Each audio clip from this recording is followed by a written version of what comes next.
शरणम हरि शरणम।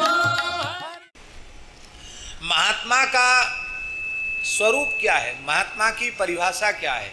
एक बार हमने पूज्य गुरुदेव भक्तमाली जी से पूछा तो महाराज जी ने कहा, दूर से देखने पर भले ही श्रद्धा उत्पन्न न हो, पर जितना निकट होता चला जाए श्रद्धा उतनी बढ़ती चली जाए, उसको ही महात्मा कहते हैं। दास ने अनुभव किया कि ये लक्षण तो महाराज जी में ही पूरा दिखाई पड़ता था। दूर से तो कोई नहीं समझ सकता कि महापुरुष हैं, महात्मा हैं, पर उनके जितने निकट होते चले जाओ श्रद्धा उतनी बढ़ती चली जाती। और संसार में जिनकी चमक दमक है उनके तो दूर के ढोल सुहावने होते हैं, दूर से बहुत अच्छे लगते हैं, निकट जाने पर वो बात दिखाई नहीं पड़ती, समझ में नहीं आती। किसी व्यक्ति ने सज्जन जी के पास प्रश्न भेजा कि बड़ी श्रद्धा है कि हम गुरु वरण करें, शरणागति स्वीकार करें, और अनेक महात्मा ऐसे हैं जिनके प्रति उनको देखकर, उनकी बात सुनकर के उनके प्रति श्रद्धा उत्पन्न हो जाती है।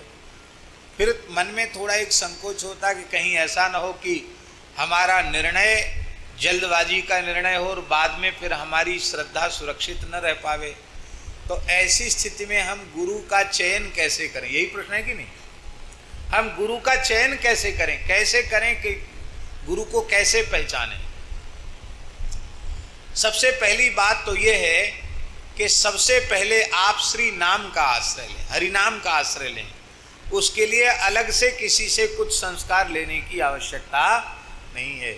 चाहे तो श्री राम जय राम, चाहे हरे राम हरे राम हरे हरे, अथवा हरे कृष्ण कृष्ण कृष्ण हरे हरे राम राम हरे हरे, अथवा सीताराम राधे श्याम, जो आप नारायण नारायण, जो आपका नाम, जो नाम आपको अत्यंत प्रिय हो उस नाम का आश्रय लें। और श्रीमद् भगवद गीता, श्रीमद् रामचरितमानस, श्रीमद् भागवत, श्रीमद् भक्तमाल और श्री विनय पत्रिका, इन ग्रंथों का स्वाध्याय करें, सत्संग करें। सत्संग करते करते आपको गुरु खोजना नहीं पड़ेगा। जो आपके पूर्व निश्चित भगवान के संकल्प से निश्चित गुरु होंगे वे अपने आप स्वयं चलकर आपको प्राप्त हो जाएंगे, इसमें आप तनिक भी संदेह मत करें। इतने से भी आपको संतोष नहीं होता है तो आप अनुष्ठान कर लो एक, क्या यच्छ्रेयस्यान् निश्चितम ब्रूहि तन्मे शिष्यस्तेहम साधिमाम त्वाम प्रपन्नम। ये जो गीता का श्लोक है इसका जप कर लो, इससे संपुटित पाठ कर लो, इससे भगवान से प्रार्थना करो। क्योंकि कृष्णम वंदे जगत गुरुम, श्री कृष्ण जगत गुरु हैं। हे श्री कृष्ण आप जगत गुरु हैं, आप ही कृपा करके हमारा मार्गदर्शन करें कि किस महापुरुष को गुरु रूप में हम स्वीकार करें, और हो जाएगा। आप हमारी बात पर विश्वास करें। एक साधक ने गिरिराज जी की परिक्रमा आरंभ की इसी भाव से कि हमको गुरु जी की प्राप्ति हो जाए। उसके पहले वे साधक 2-3 वर्ष तक पूरे भारत में घूमे थे, लेकिन कहीं उनको ऐसा मन नहीं हुआ कि यहाँ हम अपना पूरा समर्पण करें। साधु जैसे ही बन के घूमे पर कहीं पूरा समर्पण नहीं हुआ।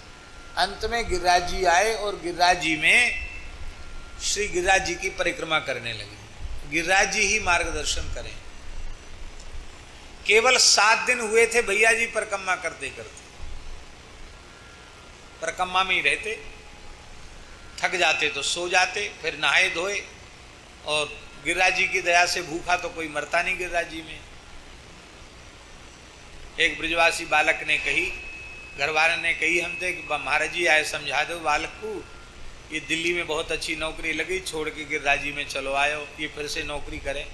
हमने समझाया उसको, वो गिरिराज जी का बालक बोलो बाबा आप ही बताओ, सुअर तो दूध है पी रहे हैं, गिरिराज जी पे तो एक दूध चढ़ रहा हो, कुछ सुअर पी रहे हैं, और गधा पंजीरी खा रहे हैं, पूड़ी हलवा खा रहे हैं, तो सुअर और गधान को पेट भरवे वारो हमारो गिरिराज बाबा, हम ब्रजवासी ब्राह्मण हमें का भूखों मार डाले गो, हम कहूँ नहीं जा रहे, यही जो कछु काम होगा उसे ही कर लेंगे। एक रात्रि भी गिरिराज जी से बार रहे ना, मुझे सहन नहीं है। हमने कहा बहुत बढ़िया बालक, इसको कुछ मत बोलो, यही कछु काम धंधो करवाए दो। गिरिराज जी सबका मनोरथ पूरा करते हैं। 7वें दिन परिक्रमा करते करते हुए नारद कुंड पे आके दिन में सोए वो व्यक्ति हैं, हम उनका नाम जानकर नहीं ले रहे हैं। वो लेट गए और शास्त्री जी दिन की बात, दिन में धूप हो गई थी, तो वहीं नारद कुंड है ना, जब अपने राधा कुंड से आते हैं तो ऐसे चलेंगे तो बाईं तरफ नारद कुंड है, तो नारद कुंड पर जाकर वो सो गए। जैसे ही सोए तो देवर्षि नारद जी का दर्शन हुआ।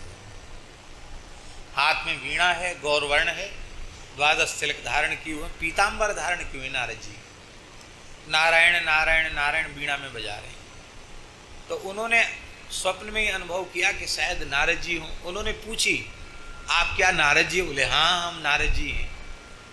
तो आपने कैसे कृपा करी? तो नारद जी बोलते हैं कि तुम गुरु की खोज में गिरिराज जी की परिक्रमा कर रहे हो, तो हम बताने आए हैं।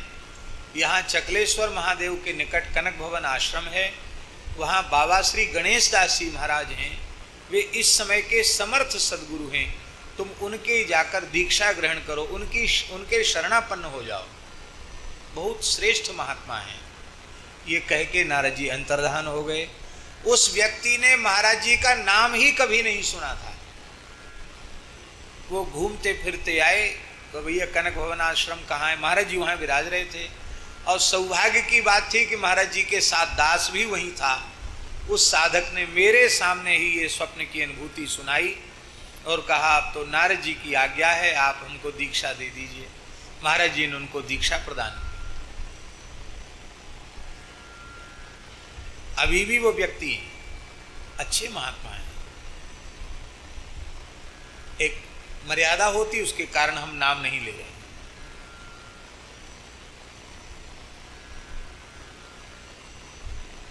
यह हम इसलिए बता रहे हैं कि आपके भीतर तीव्र व्याकुलता होगी तो श्री नारद आदि सिद्ध संत कहीं गए थोड़े ही हैं, यही हैं, वे तुम्हारा मार्गदर्शन करेंगे।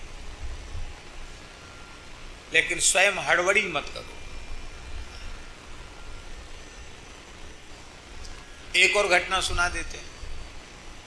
हमारे खाकचौक वाले पूज्य गुरुदेव श्री पहाड़ी बाबा महाराज जी के सिद्ध गुरु जी थे श्री परमहंस जी महाराज, परमहंस स्वामी श्री रामानुजदास जी महाराज, बड़े सिद्ध पुरुष थे। बचपन में ही वैराग्य हो गया और 5 वर्ष की आयु में उन्होंने गृह त्याग कर दिया।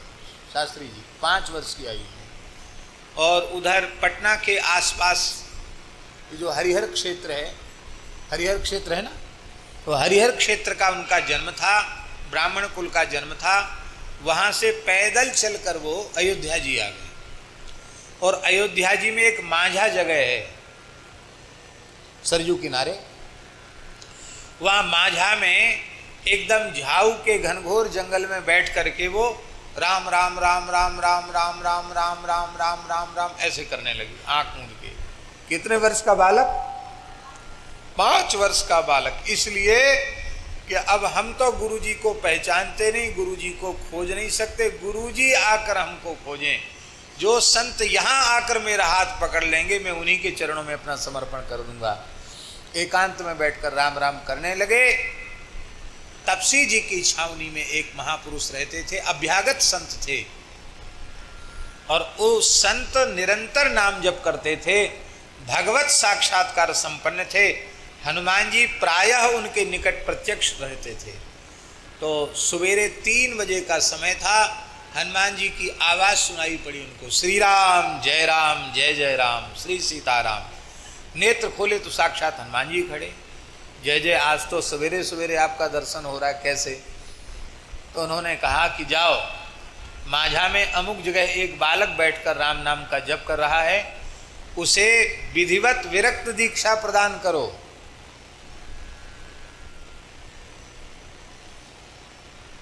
तो उन्होंने हाथ जोड़कर कहा कि हम तो अभ्यागत साधु हैं, हम कोई महंत स्थानधारी नहीं हैं और हम तो किसी को चेला बनाते नहीं। हनुमान जी ने कहा मेरी आज्ञा है, किसी को नहीं बनाते पर उसको बनाओ, तुम गुरु बनकर धन्य हो जाओगे, जाओ उसको शिष्य बनाओ, मंत्र का उपदेश करो। तो वे गए, शास्त्री जी सरयू जी में स्नान किया और स्नान करके हाथ में ब्रह्मपात्र कमंडल और खोज रहे बालक को। देखा तो एक बालक बैठ करके झाड़ी में राम राम राम राम राम राम। आपने आवाज दी और बालक का हाथ पकड़ा, बालक ने चरणों में प्रणाम किया, बोले स्नान करो सरयू जी में। सरयू जी ने निकट ही सरयू जी में स्नान कराया। स्नान करके अलग से कहीं से कोई वहाँ नहीं था चंदन वगैरह, वहीं से जो है सरयू जी की रज लेकर के मस्तक पर ऊर्ध्वपुंड लगा दिया और अपने जटा में से एक तुलसी का हीरा निकाल के और उसी को धागे में पिरो करके गले में हीरा बांध दिया। बोले जाओ, हो गई दीक्षा, हो गई। परम सिद्ध पुरुष थे परमहंस स्वामी श्री रामदास। जीवन की विचित्र विचित्र घटनाएं। कहने का आशय ये है कि आप साधन करो, सत्संग करो, सद्गुरु की प्राप्ति भगवान के अनुग्रह से आपको सहज हो जाएगी। बस आपका अपना विवेक अवश्य होना चाहिए और वह विवेक बिनु सत्संग विवेक न होई, राम कृपा बिन सुलभ न सोई। तो राम जी धन गुरु जिन हरि नाम सुनायो, मदन गोपाल